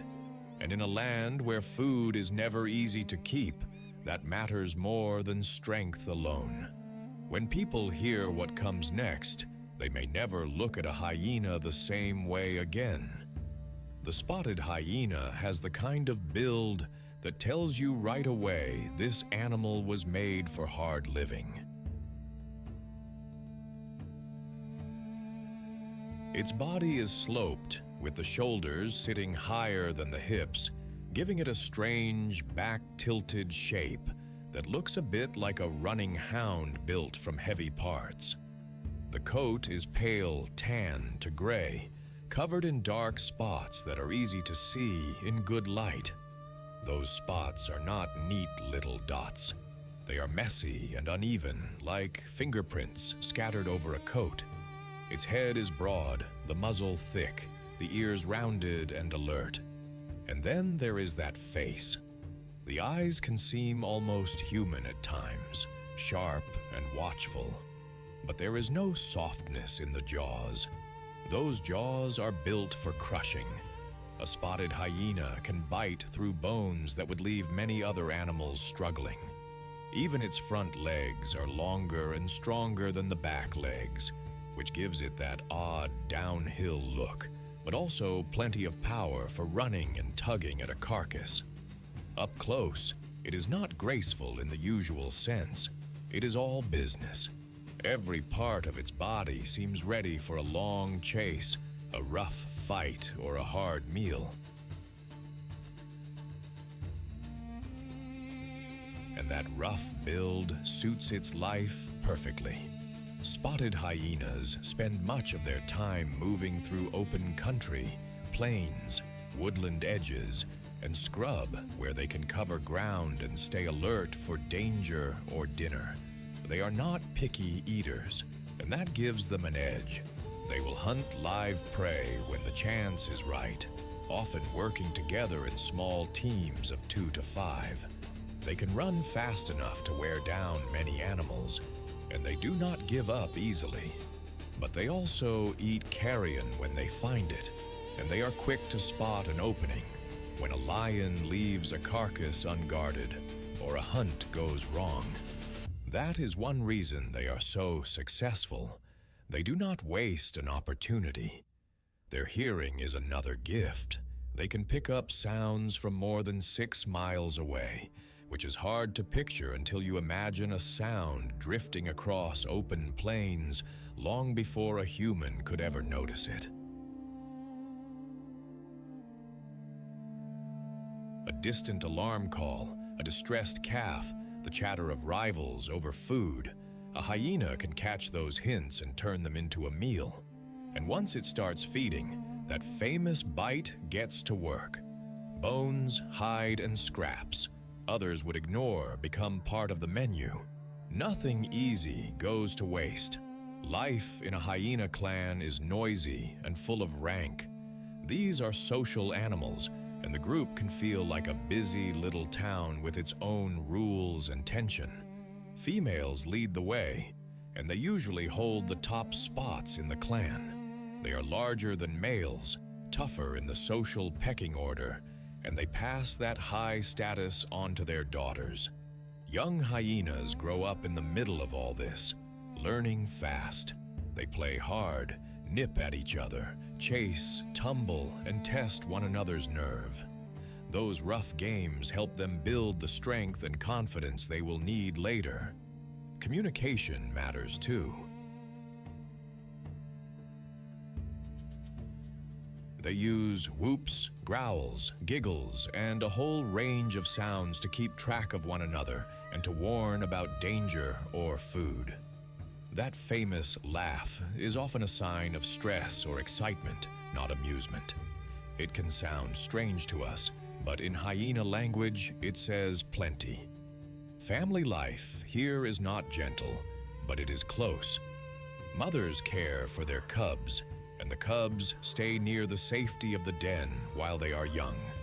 They are born with their eyes open, already on alert, and they begin their lessons early. A clan's strength comes from cooperation, from knowing who has rank, and from moving as one when it counts. That teamwork helps them survive. In a place where lions, drought, and hunger all press in from every side. And that is why spotted hyenas matter so much. They are not just leftovers eaters, as people used to claim. They are major hunters and major cleaners. They help control prey populations, and they clear dead animals from the land before sickness can spread. In a way, they help keep the whole system moving. Their hard lives and sharp minds have made them one of Africa's most successful large carnivores, even when they are pushed around by bigger names. There is something honest about that. The spotted hyena does not pretend to be noble. It survives, it learns, it endures, and sometimes that is the toughest skill of all. Then night deepens over the plain, and the world tightens to small patches of light. A wounded antelope breaks from cover, panting hard, and a clan of hyenas swings into motion. They fan out, they call. The sound passes from one to another like a signal in the dark. Nearby, lions are already on a carcass, shoulders hunched, heads low, trying to eat fast before trouble arrives. But trouble has already found them. The hyenas close in, not with blind rage, but with purpose. One darts forward, another circles wide. Dust rises under quick feet. The lions lift their heads, a stare, a snarl. Then more hyenas arrive, drawn by the calls, and the pressure builds. No one wants to give ground. In the distance, a zebra startles and bolts. A gazelle vanishes into the grass. The whole plain seems to hold its breath. Finally, the lions give up a mouthful and step back, ears flat, and the hyenas surge in. It is messy, loud, tense, and yet, when the rush is over, the night settles again. The clan feeds, the younger ones wait their turn, and the great dark plain keeps turning, one hard-earned meal at a time. Ndutu feels almost still at first. The grass sways softly. The air is cool and dry in the early light. Then you notice how much life is gathered here, waiting for the day to begin. This is the southern edge of the Serengeti ecosystem, a broad plain that fills up with grazing animals when the season is right. Thompson's gazelles, plains zebras, and wildebeest come here in huge numbers, moving across open ground with nowhere much to hide. It is beautiful country, but it is also dangerous country. Out here, every patch of shade, every rise in the land, and every thin line of dust can mean food, shelter, or trouble. Ndutu is one of those places where the whole drama of the plains seems to come together. Think of a living herd as a moving wall of black and white stripes, each animal looking a bit like it was sketched with a child's paintbrush. That is the plains zebra, and on the open grasslands of Serengeti and Ndutu, it is one of the most familiar sights in Africa. These zebras travel in bands, sometimes mixing with wildebeest and gazelles, and they are always on alert. They may look relaxed from a distance, with their heads down in the grass, but every ear is listening and every eye is watching. In a land where lions, hyenas, and crocodiles are always close by, the zebra's striped body is more than a pattern. It is a moving signal of life, speed, and caution. Up close, the stripes are bold and glossy, and no two animals look exactly alike.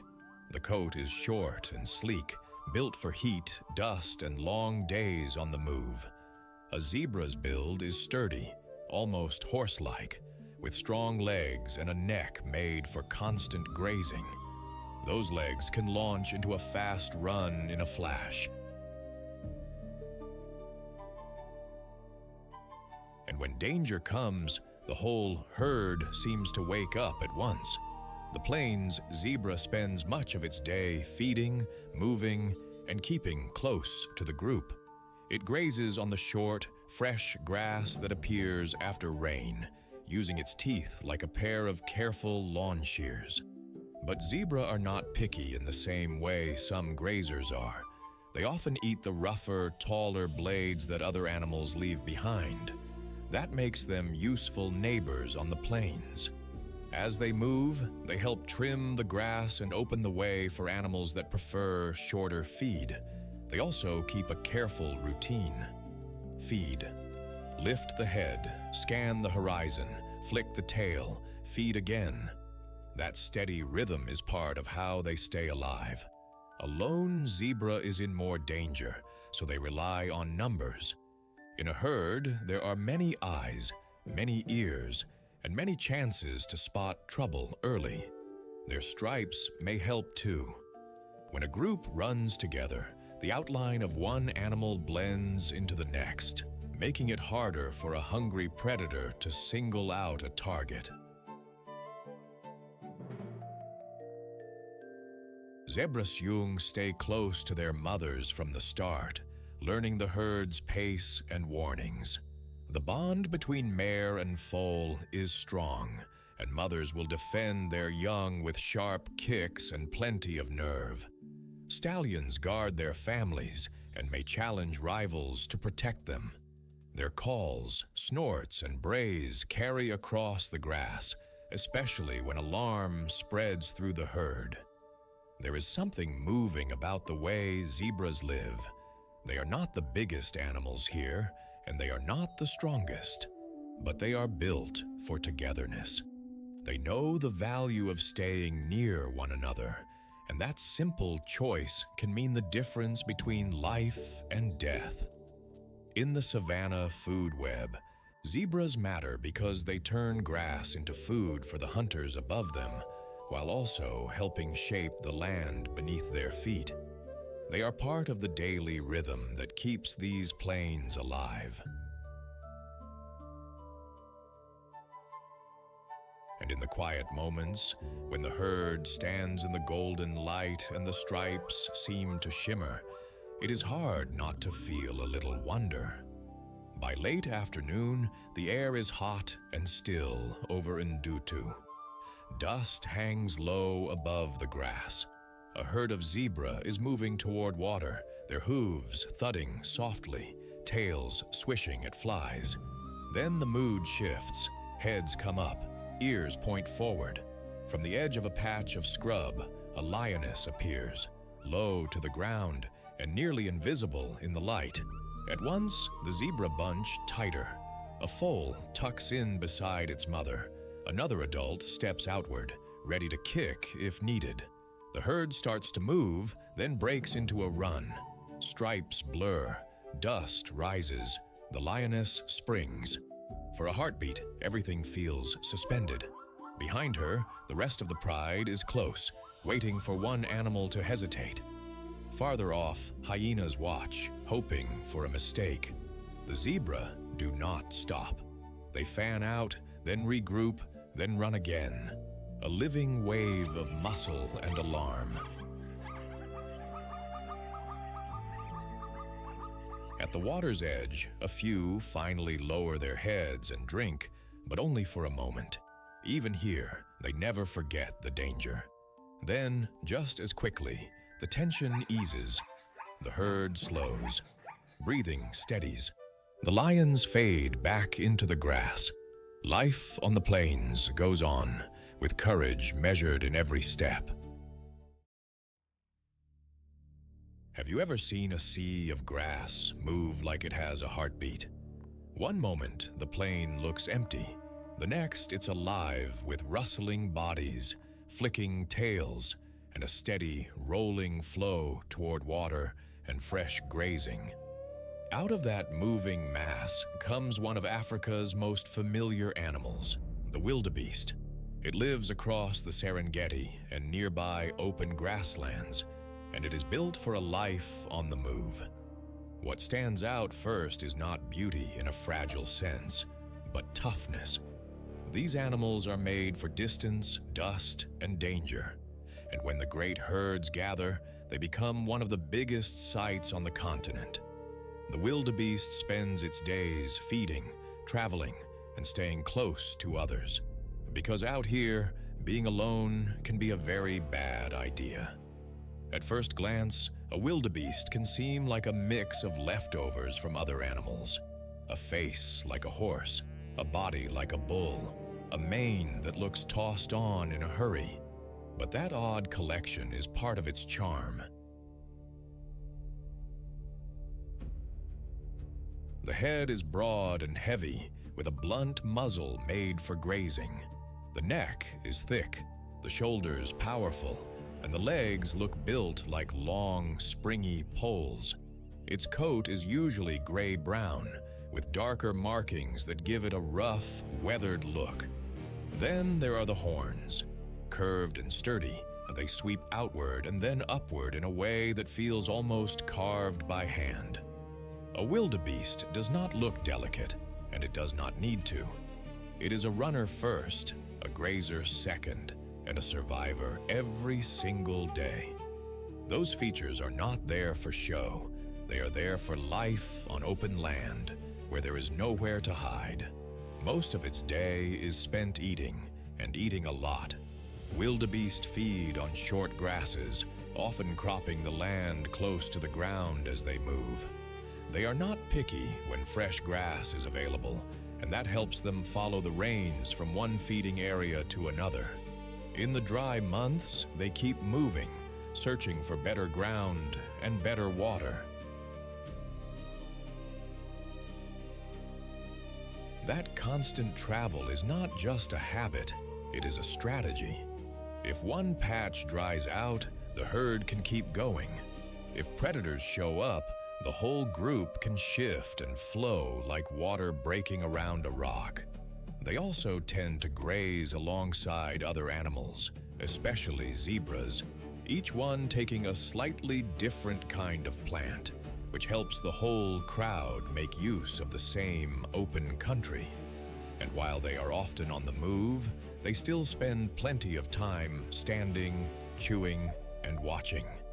On the plains, even a mouthful of grass comes with a cost. The wildebeest's family life is tied closely to the rhythm of the seasons.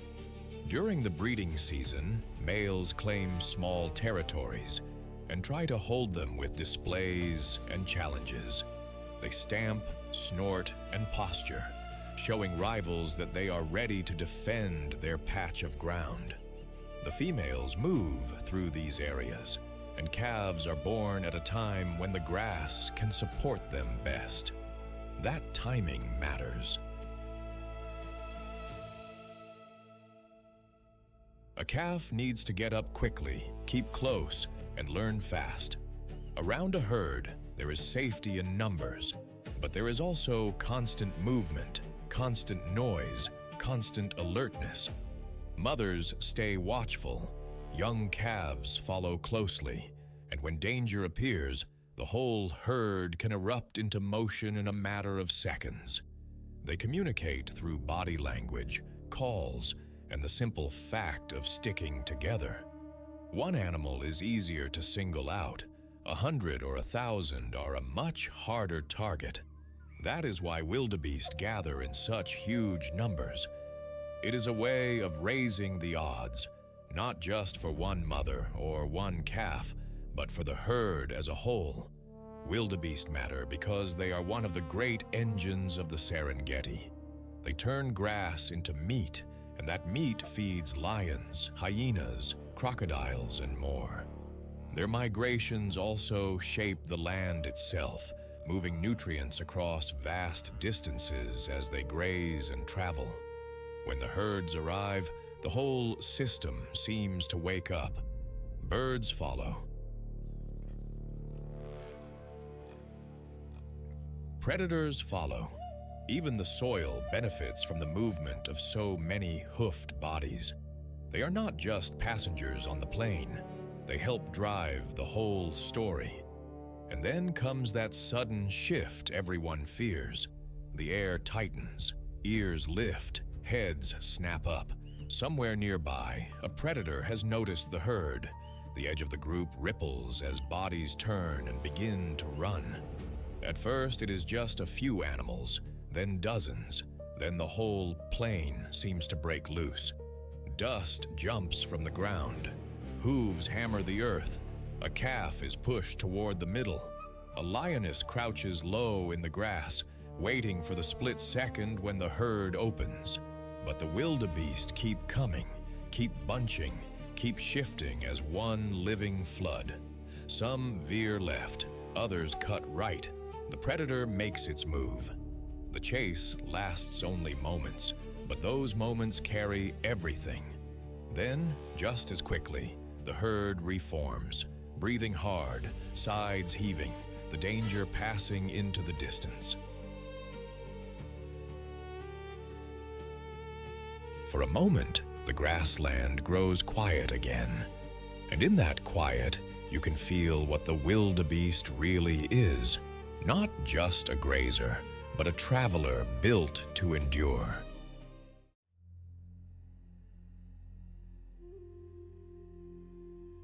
It's a little like a neighborhood argument that never really ends. One season, a group of giants controls the best ground. The next, another crowd comes pushing in, and the whole place changes hands. Out here in the dry season, the struggle for food, water, and space gets tighter by the day. Dust hangs in the air, the grass is short and brittle, and every animal knows that one wrong step can turn a quiet afternoon into a fight for survival. Near the river and across the open plains, lions move like living shadows. Buffalo stand their ground, and crocodiles wait in the shallows with endless patience. The heat sharpens every sound. Every call feels louder. Every footfall feels heavier. And when the rivalry begins, there is no room for hesitation. A pride of lions slips through the grass, lionesses low and focused, while a wall of buffalo faces them head-on, horns forward and nerves tense. The lions have done this before. They work as a team, fast and silent, trying to find the weak spot in the herd. But buffalo are not easy prey. A strong bull can wheel around in a blink and charge back with pure muscle and fury. Then, from the edge of the scene, trouble arrives in another form. Spotted hyenas. They do not rush in blindly. They watch, wait, and measure the odds. If a lion makes a clean kill, they may try to steal it. If the lions get distracted, the hyenas move closer, laughing calls carrying across the grass like a taunt. And all the while, the river keeps its own secrets. A crocodile lies almost invisible in the water, with only eyes and nostrils showing. Nearby, a thirsty antelope edges toward the bank, then freezes. Too many eyes, too many dangers. The air seems to hold still. Then it breaks. Buffalo surge forward in a pounding burst. Lions peel away and regroup. Hyenas circle wider. The crocodile never moves at all. This is the dry season at its sharpest, a place where every meal is hard-won, every rival is a threat, and every survivor earns the right to stay. And here's the funny thing about a place that looks so wild and so unforgiving. It still depends on simple acts. A mother lion nudging her cub closer. An elephant remembering where the water was last season. A hyena family working as one. A crocodile waiting. a flock of birds cleaning what the hunters leave behind. All of it is connected, thread by thread, through dust, water, heat, and time. This is not just a land of teeth and horns. It is a living world, always changing, always asking something of the animals that call it home. And people matter here too. Protected parks, rangers, researchers, and careful conservation work can give these species a better chance, even as habitat is lost and the pressure grows. If this journey moved you, please like, subscribe, share it with a friend, and tell us in the comments which animal stayed with you the most. Until next time, keep looking out for the wild places still beating quietly beyond the road.